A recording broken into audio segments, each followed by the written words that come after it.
بسم اللہ الرحمن الرحیم۔ السلام علیکم ڈیئر اسٹوڈینٹس۔ آج ہم چیپٹر نمبر 1 کا پیراگراف نمبر 8 اور 9 کی ٹرانسلیشن پڑھ رہے ہیں، تو چلیں سٹارٹ کرتے ہیں۔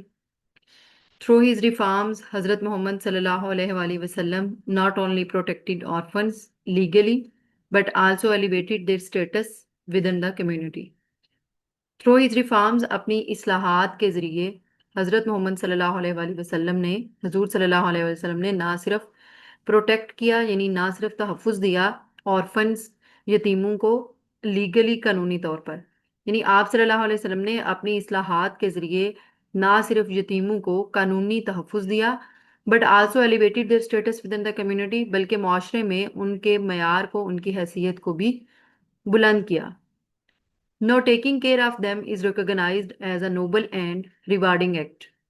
اب ان کا خیال رکھنا، ٹیکنگ کیئر آف دیم، یتیموں کا خیال رکھنا، از ریکگنائزڈ، اس کو خیال کیا جاتا ہے as a noble and rewarding act, ایک قابل فخر اور اجر والا عمل۔ ریوارڈنگ ایکٹ، اجر والا عمل۔ نیکسٹ جو ہے وہ paragraph number 9۔ One of Hazrat Muhammad sallallahu alaihi wasallam's most transformative contributions to society was his approach to slavery. حضور صلی اللہ علیہ وآلہ وسلم کے سب سے زیادہ جو انقلابی اصلاحات میں سے ایک جو اصلاحات ہے وہ کون سی ہیں؟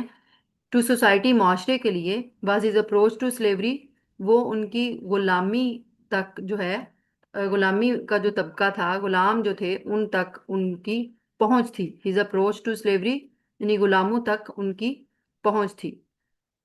While slavery was a deeply entrenched institution in Arabia and across the world، جبکہ غلامی جو تھی وہ ایک گہری حد تک، بہت گہری حد تک انٹرسٹڈ، شامل ہو چکی تھی، یعنی جذب ہو چکی تھی، انسٹیٹیوشن تھا، ایک ایسا ادارہ بن چکا تھا، ایک ایسا ان میں رسم یا رواج کہہ لیں، بہت گہری اور بہت جذب ہوا ادارہ بن چکا تھا ان عربیہ، عرب میں، اینڈ اکراس دا ورلڈ، اور پوری دنیا میں۔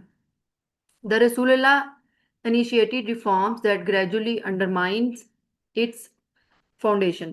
اللہ کے رسول صلی اللہ علیہ وآلہ وسلم نے انیشیٹڈ ایسی جو ہے آغاز کیا، انیشیٹڈ متعارف کروایا، آغاز کیا ریفارمز، اصلاحات کا، ایسی اصلاحات کو متعارف کروایا دیٹ گریجولی انڈرمائنڈ، جو کہ آہستہ آہستہ جنہوں نے کمزور کر دیا اٹس فاؤنڈیشن، اس کی بنیاد کو۔